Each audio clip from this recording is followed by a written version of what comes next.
Hello, dear students. I am JP Brad, and today we will continue chemical reactions and equations. And the topic is displacement reactions. Let's start. So, in previous video, we have studied two types of chemical reactions. Number one, combination reaction. Number two, decomposition reaction. Now, in this video, we are going to study the third type of chemical reaction, which is displacement reaction. तो students ਹੁਣ ਆਪਾਂ read ਕਰਾਂਗੇ definition of displacement reactions. ਤਾਂ ਦੇਖੋ the chemical reactions in which a more reactive element displaces a less reactive element from a compound is known as displacement reactions. ਤਾਂ ਇਸ ਦਾ ਮਤਲਬ ਹੁੰਦਾ ਹੈ ਕਿਸੇ ਕੈਮੀਕਲ ਰਿਐਕਸ਼ਨ ਦੇ ਦੌਰਾਨ ਜਿਹੜਾ ਐਲੀਮੈਂਟ ਜ਼ਿਆਦਾ ਰਿਐਕਟਿਵ ਹੈ ਉਹ ਘੱਟ ਰਿਐਕਟਿਵ ਐਲੀਮੈਂਟ ਨੂੰ ਉਸ ਦੇ ਕੰਪਾਊਂਡ ਚੋਂ ਬਾਹਰ ਕੱਢ ਦੂਗਾ, ਡਿਸਪਲੇਸ ਕਰ ਦੂਗਾ। ਸਟੂਡੈਂਟਸ ਜਦੋਂ ਐਗਜ਼ਾਮਪਲ ਕਰਾਂਗੇ ਉਦੋਂ ਤੁਹਾਨੂੰ ਜ਼ਿਆਦਾ ਕਲੀਅਰਲੀ ਅੰਡਰਸਟੈਂਡਿੰਗ ਹੋ ਜੂਗੀ। ਇੱਕ ਵਾਰ ਲਈ ਆਪਾਂ ਇਸ ਦੀ ਡੈਫੀਨੇਸ਼ਨ ਨੂੰ ਰਿਪੀਟ ਕਰਦੇ ਹਾਂ। ਤਾਂ ਦੇਖੋ in this reaction more reactive element displaces less reactive element from its compound। ਠੀਕ ਹੈ, ਤੇ ਇਸ ਤਰ੍ਹਾਂ ਦੀਆਂ ਰਿਐਕਸ਼ਨਸ ਨੂੰ ਬੋਲਿਆ ਜਾਂਦਾ ਹੈ ਡਿਸਪਲੇਸਮੈਂਟ ਰਿਐਕਸ਼ਨ ਜਾਂ ਸਬਸਟੀਟਿਊਸ਼ਨ ਰਿਐਕਸ਼ਨ ਜਾਂ ਸਿੰਗਲ ਡਿਸਪਲੇਸਮੈਂਟ ਰਿਐਕਸ਼ਨ ਜਾਂ ਰੀਪਲੇਸਮੈਂਟ ਰਿਐਕਸ਼ਨਸ। ਨਾਓ ਇਹ ਰਿਐਕਸ਼ਨ ਨੂੰ ਸਮਝਣ ਵਾਸਤੇ ਆਪਾਂ ਇੱਕ ਐਗਜ਼ਾਮਪਲ ਲੈ ਰਹੇ ਹਾਂ। Let us suppose there is one element A and another compound BC, and if element A is more reactive than B, then what will happen? A will displace the B from its compound।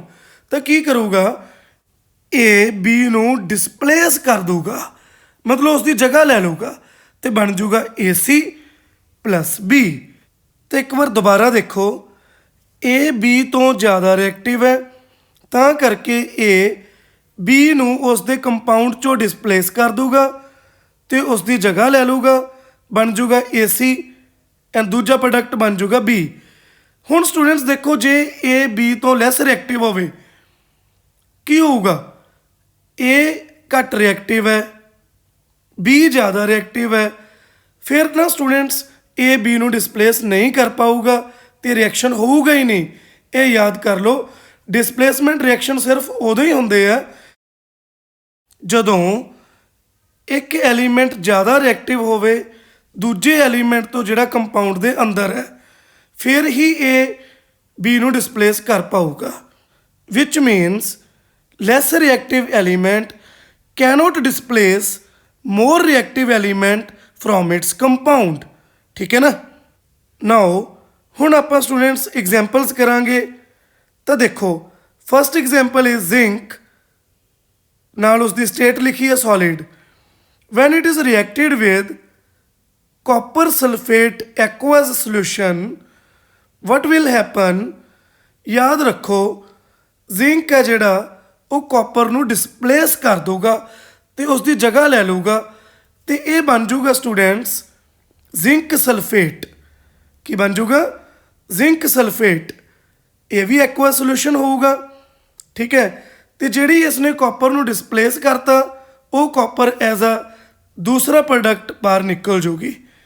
ਤਾਂ ਹੋਇਆ ਕਿ zinc ਨੇ copper sulphate solution ਦੇ ਵਿੱਚੋਂ copper ਨੂੰ displace ਕਰਤਾ ਤੇ ਉਸ ਦੀ ਜਗ੍ਹਾ ਖੁਦ ਲੈ ਲਈ। ਕਿਉਂ ਇਹ ਹੋਇਆ? ਕਿਉਂਕਿ students zinc is more reactive than copper. ਤਾਂ ਸਟੂਡੈਂਟਸ ਹੁਣ 1 ਬਾਏ 1 ਜਿਵੇਂ ਜਿਵੇਂ ਮੈਂ ਐਗਜ਼ਾਮਪਲਸ ਪੜ੍ਹਾ ਰਿਹਾ ਤੁਸੀਂ ਇਹਨਾਂ ਨੂੰ ਨੋਟ ਡਾਊਨ ਵੀ ਕਰਦੇ ਜਾਓ ਪੌਜ਼ ਕਰਕੇ। ਸੈਕਿੰਡ ਐਗਜ਼ਾਮਪਲ ਦੇਖੋ ਸਟੂਡੈਂਟਸ, ਹੁਣ ਮੈਂ ਕਰਵਾ ਰਿਹਾ ਜ਼ਿੰਕ ਤੇ ਹਾਈਡਰੋਕਲੋਰਿਕ ਐਸਿਡ ਦੇ ਵਿੱਚ ਰਿਐਕਸ਼ਨ। ਤਾਂ ਤੁਸੀਂ ਦੇਖੋਗੇ ਜਦੋਂ ਜ਼ਿੰਕ ਨੂੰ ਤੁਸੀਂ ਹਾਈਡਰੋਕਲੋਰਿਕ ਐਸਿਡ ਮਤਲਬ HCl ਨਾਲ ਰਿਐਕਟ ਕਰਵਾਓਗੇ ਜ਼ਿੰਕ ਹਾਈਡਰੋਜਨ ਨੂੰ ਡਿਸਪਲੇਸ ਕਰ ਦੂਗਾ, ਉਸ ਦੀ ਜਗ੍ਹਾ ਲੈ ਲੂਗਾ ਤੇ ਬਣ ਜੂਗਾ ਜ਼ਿੰਕ ਕਲੋਰਾਈਡ। ਠੀਕ ਹੈ, ਤੇ ਜਿਹੜੀ ਹਾਈਡਰੋਜਨ ਡਿਸਪਲੇਸ ਹੋ ਗਈ, ਹੁਣ ਸਿੰਗਲ H ਤਾਂ ਐਗਜ਼ਿਸਟ ਨਹੀਂ ਕਰ ਸਕਦਾ, ਇਹ H2 ਦੀ ਫਾਰਮ 'ਚ ਹਾਈਡਰੋਜਨ ਗੈਸ ਦੀ ਫਾਰਮ 'ਚ ਬਾਹਰ ਨਿਕਲ ਜੂਗੀ। ਹੁਣ ਸਟੂਡੈਂਟਸ ਇਹ ਇਕੁਏਸ਼ਨ ਨੂੰ ਤੁਸੀਂ ਬੈਲੈਂਸ ਕਰ ਦਿਓ। ਬੈਲੈਂਸਿੰਗ ਤੋਂ ਬਾਅਦ 'ਚ ਇਹ ਰਿਐਕਸ਼ਨ ਹੁਣ ਕੰਪਲੀਟ ਹੈ। ਡਿਸਪਲੇਸਮੈਂਟ ਰਿਐਕਸ਼ਨ, ਜ਼ਿੰਕ ਨੇ ਹਾਈਡਰੋਜਨ ਨੂੰ ਡਿਸਪਲੇਸ ਕਰਤਾ, ਜਿਵੇਂ ਕਿ ਪਹਿਲਾਂ ਵਾਲੀ ਰਿਐਕਸ਼ਨ 'ਚ ਜ਼ਿੰਕ ਨੇ ਕਾਪਰ ਨੂੰ ਡਿਸਪਲੇਸ ਕੀਤਾ ਸੀ। ਹੁਣ ਐਂ ਕਿਉਂ ਹੋਇਆ ਹੋਊਗਾ? ਕਿਉਂਕਿ students zinc is more reactive than hydrogen. ਇਹ ਐਗਜ਼ਾਮਪਲ ਵੀ ਤੁਸੀਂ ਯਾਦ ਕਰ ਲਓ। More reactive element displace the less reactive elements from their compounds. ਇਸ ਤਰ੍ਹਾਂ ਦੀਆਂ ਰਿਐਕਸ਼ਨਸ ਨੂੰ ਬੋਲਦੇ ਆ ਡਿਸਪਲੇਸਮੈਂਟ ਰਿਐਕਸ਼ਨਸ। ਨਾਓ ਸਟੂਡੈਂਟਸ ਆਪਾਂ ਇਸ ਨੂੰ ਥੋੜਾ ਹੋਰ ਐਕਸਪਲੇਨ ਕਰੀਏ, ਹੋਰ ਜ਼ਿਆਦਾ ਡਿਟੇਲ ਦੇ ਵਿੱਚ ਕਰੀਏ, ਤੇ ਮੈਂ ਤੁਹਾਨੂੰ ਇੱਥੇ ਸ਼ੋਅ ਕਰ ਰਿਹਾ ਇੱਕ ਟੇਬਲ ਜਿਸ ਨੂੰ ਬੋਲਦੇ ਆ ਐਕਟੀਵਿਟੀ ਸੀਰੀਜ਼। ਸਟੂਡੈਂਟਸ ਇਸ ਸੀਰੀਜ਼ ਦੇ ਵਿੱਚ ਨਾ ਐਲੀਮੈਂਟਸ ਨੂੰ ਅਰੇਂਜ ਕੀਤਾ ਜਾਂਦਾ ਹੈ in decreasing order of their reactivity as seen from top to bottom. ਜੇ ਨੀਚੇ ਤੋਂ ਉੱਪਰ ਵੱਲ ਜਾਵਾਂਗੇ ਤਾਂ ਆਪਾਂ ਦੇਖੀਏ ਰਿਐਕਟਿਵਿਟੀ ਵੱਧਦੀ ਹੈ, ਜੇ ਉੱਪਰ ਤੋਂ ਨੀਚੇ ਵੱਲ ਦੇਖੀਏ ਤਾਂ ਰਿਐਕਟਿਵਿਟੀ ਘਟਦੀ ਹੈ। ਮੈਂ ਹਾਈਲਾਈਟ ਕਰਤਾ ਹਾਈਡਰੋਜਨ ਨੂੰ, ਤੁਸੀਂ ਉਸ ਤੋਂ ਨੀਚੇ ਦੇਖੋ ਕਿਹੜੇ ਨੇ, ਕਾਪਰ, ਸਿਲਵਰ, 골ਡ। ਇਹਦਾ ਮਤਲਬ ਕਾਪਰ, ਸਿਲਵਰ ਐਂਡ 골ਡ are less reactive than hydrogen. Hydrogen ਤੋਂ ਉੱਪਰ ਵਾਲੇ ਦੇਖੋ ਮੈਂ ਹਾਈਲਾਈਟ ਕਰ ਰਿਹਾ, lead, tin, iron, zinc, aluminium, magnesium, calcium, sodium, potassium. ਜਿਹੜੇ ਹਾਈਡਰੋਜਨ ਤੋਂ ਉੱਪਰ ਹੈ ਇਹਦਾ ਮਤਲਬ they are more reactive than hydrogen. Means ਉੱਪਰ ਵਾਲੇ ਐਲੀਮੈਂਟਸ ਮੋਰ ਰਿਐਕਟਿਵ ਹੈ, ਨੀਚੇ ਵਾਲੇ ਐਲੀਮੈਂਟਸ ਲੈਸ ਰਿਐਕਟਿਵ ਹੈ। ਇਹ ਐਕਟੀਵਿਟੀ ਸੀਰੀਜ਼ ਹਰ ਇੱਕ ਬੱਚੇ ਨੂੰ ਯਾਦ ਹੋਣੀ ਚਾਹੀਦੀ ਹੈ ਪ੍ਰੋਪਰਲੀ, ਤੇ ਮੈਨੂੰ ਯਾਦ ਕਰਨ ਦਾ ਤਰੀਕਾ ਵੀ ਇੱਕ ਨਾਲ ਮੈਂਸ਼ਨ ਕੀਤਾ ਹੋਇਆ। ਤੁਸੀਂ ਆਪਦਾ ਖੁਦ ਦਾ ਵੀ ਕੋਈ ਮੈਥਡ ਬਣਾ ਸਕਦੇ ਹੋ, ਠੀਕ ਹੈ। ਤੇ ਤੁਹਾਨੂੰ ਰਿਐਕਟਿਵਿਟੀ ਜਿਹੜੀ ਹੈਗੀ ਹੈ ਇਨਕਰੀਜ਼ਿੰਗ ਜਾਂ ਡਿਕਰੀਜ਼ਿੰਗ ਆਰਡਰ 'ਚ ਤੁਹਾਨੂੰ ਯਾਦ ਹੋਣੀ ਚਾਹੀਦੀ ਹੈ, ਇਹ ਮਸਟ ਹੈ।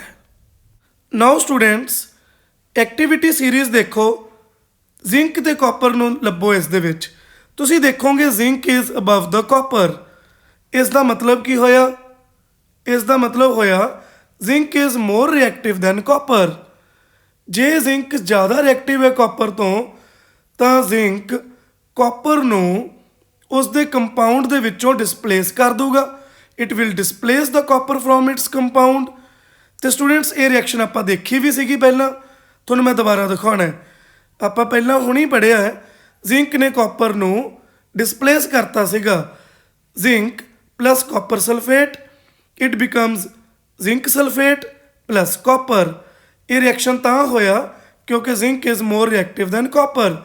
ਹੁਣ ਇੱਕ ਹੋਰ ਦੇਖੋ, ਜ਼ਿੰਕ ਐਂਡ ਹਾਈਡਰੋਜਨ ਦੇਖੋ, ਤੁਸੀਂ ਦੇਖੋਗੇ ਜ਼ਿੰਕ ਇਜ਼ ਅਬਵ ਹਾਈਡਰੋਜਨ, ਠੀਕ ਹੈ। ਇਸ ਦਾ ਮਤਲਬ ਵੀ ਸੇਮ ਹੈ।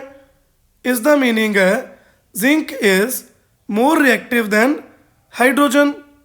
ਸੋ ਜ਼ਿੰਕ ਹਾਈਡਰੋਜਨ ਨੂੰ ਡਿਸਪਲੇਸ ਕਰ ਦੂਗਾ, ਆਪਾਂ ਪੜ੍ਹਿਆ ਸੀਗਾ। Zinc when reacts with hydrochloric acid being more reactive than hydrogen, ਇਹ ਹਾਈਡਰੋਜਨ ਨੂੰ ਬਾਹਰ ਕੱਢ ਦੂਗਾ ਤੇ ਬਣ ਜੂਗਾ ਜ਼ਿੰਕ ਕਲੋਰਾਈਡ।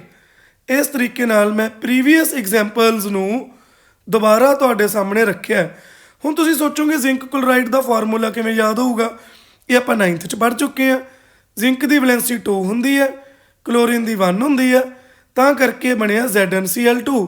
ਵੈਲੈਂਸੀਜ਼ ਤੁਹਾਨੂੰ ਯਾਦ ਹੋਣੀਆਂ ਚਾਹੀਦੀਆਂ, ਮੈਂ ਇੱਕ ਵਾਰ ਪਹਿਲਾਂ ਵੀ ਤੁਹਾਨੂੰ ਦੱਸਿਆ ਸੀ, ਠੀਕ ਹੈ।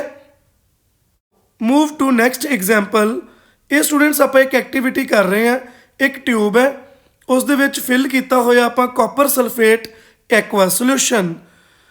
ਇੱਕ ਆਪਣੇ ਕੋਲ ਹੈ ਆਇਰਨ ਨੇਲ। ਆਇਰਨ ਨੇਲ ਨੂੰ ਆਪਾਂ ਕਾਪਰ ਸਲਫੇਟ ਸੋਲਿਊਸ਼ਨ ਦੇ ਵਿੱਚ ਡਿਪ ਕਰਤਾ।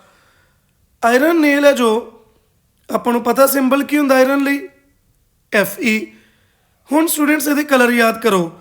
ਕਾਪਰ ਸਲਫੇਟ ਦਾ ਕਲਰ ਹੁੰਦਾ ਬਲੂ ਤੇ ਆਇਰਨ ਦਾ ਕਲਰ ਆਪਾਂ ਨੂੰ ਪਤਾ ਗ੍ਰੇਇਸ਼ ਕਲਰ ਹੁੰਦਾ ਹੈ। ਨਾਓ ਹੁਣ ਆਇਰਨ ਨੇਲ ਨੂੰ ਕਾਪਰ ਸਲਫੇਟ ਸੋਲਿਊਸ਼ਨ ਦੇ ਅੰਦਰ ਕੁਝ ਦੇਰ ਲਈ ਪਿਆ ਰਹਿਣ ਦਿਓ। After some time you will notice that the color of the solution changes to green color and the color of iron nail changes to reddish brown color। ਤਾਂ ਸਟੂਡੈਂਟਸ ਇਹ ਕਲਰ ਚੇਂਜ ਹੋਣ ਦਾ ਕਾਰਨ ਹੈ ਵੀ ਪਹਿਲਾਂ ਰਿਐਕਟੈਂਟ ਸੀਗੇ iron and copper sulphate, ਉਹਨਾਂ 'ਚ reaction ਹੋਇਆ, ਰਿਐਕਸ਼ਨ ਹੋਣ ਤੋਂ ਬਾਅਦ 'ਚ ਨਿਊ ਪ੍ਰੋਡਕਟਸ ਬਣ ਗਏ। ਕਿਹੜੇ ਬਣ ਗਏ? Copper and iron sulphate. Iron sulphate the colour green ਹੁੰਦਾ ਹੈ ਤੇ ਕਾਪਰ ਦਾ ਕਲਰ ਹੁੰਦਾ ਰੈਡਿਸ਼ ਬਰਾਊਨ, ਤੇ ਕਾਪਰ ਆਇਰਨ ਨੇਲ ਦੇ ਉੱਪਰ ਡਿਪੋਜ਼ਿਟ ਹੋ ਗਿਆ। ਸਮਝ ਆ ਗਈ ਨਾ ਗੱਲ? ਰਿਐਕਸ਼ਨ ਦੇਖੋ, ਪਹਿਲਾਂ ਸੀਗਾ iron copper sulphate solution, reaction ਹੋਣ ਤੋਂ ਬਾਅਦ ਚ ਬਣ ਗਿਆ ਆਇਰਨ ਸਲਫੇਟ ਪਲੱਸ ਕਾਪਰ। ਕਿਉਂਕਿ ਤੁਸੀਂ ਰਿਐਕਟੀਵਿਟੀ ਸੀਰੀਜ਼ ਦੇ ਵਿੱਚ ਦੇਖੋ iron is more reactive than copper. So ਹੋਇਆ ਕਿ ਆਇਰਨ ਨੇ ਕਾਪਰ ਨੂੰ ਡਿਸਪਲੇਸ ਕਰਤਾ ਤੇ ਬਣ ਗਿਆ ਆਇਰਨ ਸਲਫੇਟ, ਕਾਪਰ ਬਾਹਰ ਨਿਕਲ ਗਈ ਤੇ ਡਿਪੋਜ਼ਿਟ ਹੋ ਗਈ। ਤੇ ਹੁਣ ਦੇਖੋ ਜੀ, ਪਹਿਲਾਂ ਕੀ ਸੀਗਾ? ਕਾਪਰ ਸਲਫੇਟ ਦਾ ਕਲਰ ਬਲੂ ਸੀਗਾ, ਆਇਰਨ ਦਾ ਗ੍ਰੇ। ਬਾਅਦ ਚ ਕੀ ਹੋਇਆ? ਆਇਰਨ ਸਲਫੇਟ ਦਾ ਕਲਰ ਗ੍ਰੀਨ ਹੈ ਤੇ ਕਾਪਰ ਦਾ ਕਲਰ ਰੈਡਿਸ਼ ਬਰਾਊਨ ਹੈ। ਇਸ ਤਰ੍ਹਾਂ ਨਾਲ ਜਿਹੜੇ ਰਿਐਕਟੈਂਟ ਸੀਗੇ ਉਹ ਚੇਂਜ ਹੋ ਗਏ ਤੇ ਨਿਊ ਤਰ੍ਹਾਂ ਦੇ ਪ੍ਰੋਡਕਟਸ ਬਣ ਗਏ। ਆਇਰਨ ਨੇ ਕਾਪਰ ਨੂੰ ਡਿਸਪਲੇਸ ਕਰਤਾ ਕਿਉਂਕਿ ਉਹ ਵੱਧ ਰਿਐਕਟਿਵ ਹੈ, ਤੇ ਹੁਣ ਸੋਲੂਸ਼ਨ ਕਿਹੜਾ ਬਣ ਗਿਆ? Iron sulphate. ਕਾਪਰ ਡਿਸਪਲੇਸ ਹੋ ਗਈ, ਬਾਹਰ ਨਿਕਲ ਗਈ, ਤੇ ਇਹ ਜਾ ਕੇ ਆਇਰਨ ਨੇਲ ਦੇ ਉੱਪਰ ਡਿਪੋਜ਼ਿਟ ਹੋ ਗਈ। ਠੀਕ ਹੈ, ਨਾਓ ਆਇਰਨ ਨੇਲ ਦਾ ਕਲਰ ਚੇਂਜ ਹੋ ਗਿਆ ਗ੍ਰੇ ਟੂ ਰੈਡਿਸ਼ ਬਰਾਊਨ, ਤੇ ਸੋਲੂਸ਼ਨ ਦਾ ਕਲਰ ਚੇਂਜ ਹੋ ਗਿਆ blue to pale green. Understood? ਬਹੁਤ ਇੰਪੋਰਟੈਂਟ ਐਕਟੀਵਿਟੀ ਹੈ ਇਹ। ਤਾਂ ਹੁਣ ਕਰਦੇ ਹਾਂ ਸਟੂਡੈਂਟਸ ਆਪਾਂ ਇਸ ਦੀਆਂ ਕੁਝ ਹੋਰ ਐਗਜ਼ਾਮਪਲਸ। ਤਾਂ ਦੇਖੋ, ਸਿਲਵਰ ਨਾਈਟ੍ਰੇਟ, ਸਿਲਵਰ ਨਾਈਟ੍ਰੇਟ ਦਾ ਰਿਐਕਸ਼ਨ ਹੋਇਆ ਕਾਪਰ ਦੇ ਨਾਲ, ਤਾਂ ਬਣ ਗਿਆ ਜੀ ਕਾਪਰ ਨਾਈਟ੍ਰੇਟ ਪਲੱਸ ਸਿਲਵਰ। ਨਾਓ ਇਸ ਨੂੰ ਬੈਲੈਂਸ ਕਰ ਲਓ। ਬੈਲੈਂਸ ਕਰਨ ਤੋਂ ਬਾਅਦ 'ਚ ਇਹ ਸਾਰੇ ਕੰਪਾਊਂਡਸ ਦੇ ਆਪਾਂ ਕਲਰਸ ਯਾਦ ਕਰਨੇ ਆ। Silver nitrate is colourless, copper is reddish brown in color, copper nitrate is blue color solution and silver is grayish white। Students, chemistry ਦੇ ਵਿੱਚ ਕੰਪਾਊਂਡਸ ਦੇ ਕਲਰ ਰਿਮੈਂਬਰ ਕਰਨੇ ਬਹੁਤ ਜ਼ਰੂਰੀ ਹੈ। ਮੈਂ ਚਾਹੁੰਦਾ ਤੁਸੀਂ ਇਹਨਾਂ ਦੇ ਅਲੱਗ ਨੋਟਸ ਬਣਾ ਲਓ, ਕੰਪਾਊਂਡ ਦੇ ਕਲਰ ਇੱਕ ਸੈਪਰੇਟਲੀ ਲਿਖ ਲਓ। ਹੁਣ ਸਟੂਡੈਂਟਸ ਇਹ ਰਿਐਕਸ਼ਨ ਹੋਇਆ ਕਿਉਂ? ਕਿਉਂਕਿ copper is more reactive than silver, that's why copper displaces the silver from its compound। okay, now move to next example। ਤਾਂ ਦੇਖੋ students, zinc is reacted with copper sulfate aqueous solution। what will happen? it will become zinc sulfate plus copper, क्योंकि students zinc is more reactive than copper, that's why। now colors, zinc is silver white in color, copper sulfate solution is blue in color, zinc sulfate solution is colorless and copper is reddish brown in color। so students, ये हो गया जी displacement reaction between zinc and copper sulfate। now magnesium plus copper sulfate, it becomes magnesium sulfate plus copper। ठीक है, because magnesium is more reactive than copper। color of magnesium silvery white, copper solution, copper sulfate solution blue color, magnesium sulfate solution colorless, copper is reddish brown। okay, next example, lead when reacted with copper chloride, lead the reaction है copper chloride नाल, it will become lead chloride plus copper। क्योंकि students lead is more reactive than copper, lead is bluish gray, copper chloride is green color solution, lead chloride colorless solution and copper is reddish brown। now students, ਇਹ ਚਾਰੋਂ reactions ਨੂੰ ਤੁਸੀਂ note down ਕਰ ਲਓ, colours of compounds ਨੂੰ ਅਲੱਗ ਤੋਂ note down ਕਰ ਲਓ। ਠੀਕ ਹੈ, ਕਿਉਂਕਿ ਹੁਣ ਮੈਂ ਲਗਾਤਾਰ ਬੋਲੂੰਗਾ ਤਾਂ ਓਵਰਲੋਡਿੰਗ ਹੋ ਜੂਗੀ। ਥੋੜਾ ਜਿਹਾ ਪੌਜ਼ ਲੈ ਕੇ ਫਿਰ ਦੁਬਾਰਾ ਵੀਡੀਓ ਦੇਖੋ। ਠੀਕ ਹੈ,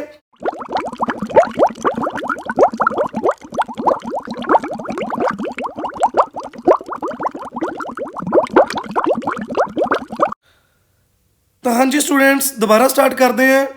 ਤਾਂ ਦੇਖੋ ਕੁਐਸਚਨ ਕਿਵੇਂ ਆ ਸਕਦਾ ਹੈ, can we store copper sulphate solution in zinc container. ਕੀ ਆਪਾਂ ਕਾਪਰ ਸਲਫੇਟ ਸੋਲੂਸ਼ਨ ਨੂੰ ਜ਼ਿੰਕ ਕੰਟੇਨਰ ਦੇ ਵਿੱਚ ਸਟੋਰ ਕਰ ਸਕਦੇ ਹਾਂ? ਤਾਂ ਸੋਲੂਸ਼ਨ ਹੈਗਾ ਸਟੂਡੈਂਟਸ ਇਕੁਏਸ਼ਨ ਨੰਬਰ 2 ਦੇਖੋ ਉੱਪਰ ਤੋਂ। ਤੁਸੀਂ ਦੇਖੋ ਕਾਪਰ ਸਲਫੇਟ ਸੋਲੂਸ਼ਨ ਨੂੰ ਅਗਰ ਮੈਂ ਜ਼ਿੰਕ ਨਾਲ ਰਿਐਕਟ ਕਰਵਾਉਣਾ ਹੈ, ਇਹ ਤਾਂ ਰਿਐਕਸ਼ਨ ਹੋ ਜਾਂਦਾ ਹੈ, ਇਹ ਤਾਂ ਬਣ ਜਾਂਦਾ ਜ਼ਿੰਕ ਸਲਫੇਟ ਐਂਡ ਕਾਪਰ।